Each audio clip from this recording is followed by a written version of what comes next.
Is voter fraud, election fraud a real problem? Well, of course it is. The left is trying to take over the country and impose a socialist state on America. If they win this time around, I'm not sure we'll ever get the American freedom we're used to back. 2020 is very important, and we can't sit this one out. There are many concerns about potential voter fraud in the 2020 election by Americans on both sides of the aisle.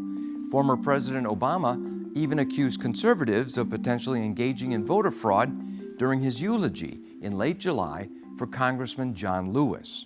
Even as we sit here, there are those in power who are doing their darndest to discourage people from voting by closing polling locations and targeting minorities and students with restrictive ID laws and attacking our voting rights with surgical precision, even undermining the Postal Service in the run-up to an election that's going to be dependent on mail-in ballots so people don't get sick. Is that accurate? Let's consider some of the potentials for voter fraud in the 2020 election. First, there's controversy over requiring photo IDs for voting. The recent claim by Barack Obama that voter ID laws are restrictive laws intended to suppress votes is just simply completely and totally false. Those laws have been in place now for more than a decade. We have years worth of turnout data in states with voter ID laws. That data clearly shows it does not suppress votes, it does not keep people out of the polls, it certainly does not keep minority voters out of the polls. If it was difficult to get a voter ID, you can say it was a restraint to participation. Well, it's not difficult. And you just think, whether it's taking out a library book, getting on an airplane, buying certain, adult beverages, you have to show an ID. Another concern over the potential for voter fraud deals with counting illegal votes. In his book, Liberty on the Brink, veteran journalist Bob Knight warns against this example of voter theft. One thing is to allow millions of illegal immigrants into the country, not keep track of them, and then weaken the voting laws.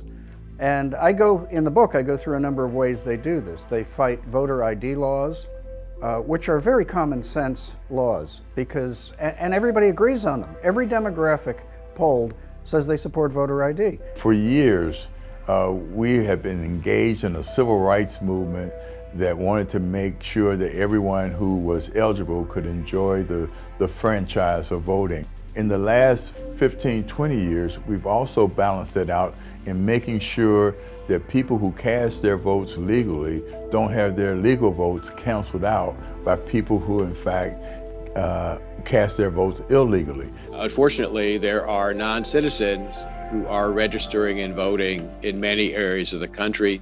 It's very easy for them to do it. Election officials don't do anything to certify or check on the citizenship of people registering to vote, and that is a real problem. Another concern about the potential for voter fraud deals with the calls to abolish the Electoral College. One of the most direct attacks on election integrity is the campaign to overturn the Electoral College and get rid of it. And the Electoral College was bequeathed to us by our founders in the Constitution for a couple good reasons. The Electoral College is a process that was put in place to safeguard the safety of the voters and to make sure that every state has a voice and has representation. So if you look at the popular vote versus the Electoral College process, the founders specifically put that in place as a mechanism to protect the smaller states and make sure that they do have a voice in the election. Using the Electoral College system, it avoids our country devolving into a place to where New York, San Francisco, LA, Chicago would determine consistently who would be the executive in the Oval Office. Perhaps the most controversial example of potential voter fraud is mail-in voting, not to be confused with absentee voting. This practice is sometimes called ballot harvesting. In the state of California, the law has recently changed so that instead of allowing people to merely go to the polls or vote by absentee mail, they've changed it so that third parties, either political operations or just grassroots activists, can go house to house and collect absentee ballots to take to the polls. This is kind of colloquially known as ballot harvesting. In California, after they initiated ballot harvesting, the elections changed considerably. In Orange County, California, that was a bastion of conservative politics. Republicans were elected there very easily for decades. In the last election, several Republicans were leading on election night, one of them by 14%. And then thousands of ballots came in that were harvested by volunteers, usually union leaders, and that swept the Democrats to power in all congressional districts in Orange County. Now, I can't believe that Orange County overnight became a Democratic county, other than the ballot harvesting that facilitated it. The concern over ballot harvesting, or universal mail-in voting, was so important that President Trump tweeted about it recently, saying, "With universal mail-in voting, not absentee voting, which is good, 2020 will be the most inaccurate and fraudulent election in history. It will be a great embarrassment to the USA. Delay the election until people can properly, securely, and safely vote?" What the president was doing was raising awareness and questions about the problems with all-mail elections, and it generated the kind of discussions we want to have, which is to make people aware of the kind of problems you can potentially have with an all-mail election, which, by the way, is also illustrated once again by the current investigation going on in Paterson, New Jersey. They recently had a municipal election there. They switched to an all-mail election. 4 locals have already been criminally charged with engaging in absentee ballot fraud. And again, the results there apparently are still in question because of the fraud that occurred in that election.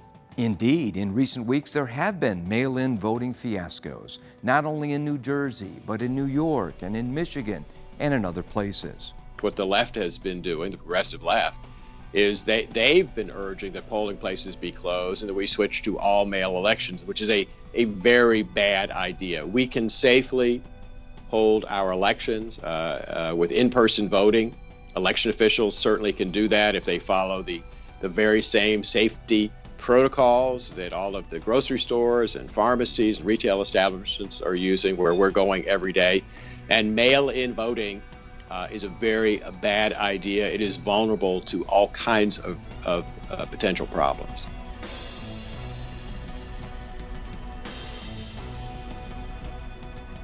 Election 2020 is unbelievably important. So on the sanctity of life, religious liberty, many other issues, the next president will determine the direction of the country for our children and grandchildren, probably for the next 30 or 40 years.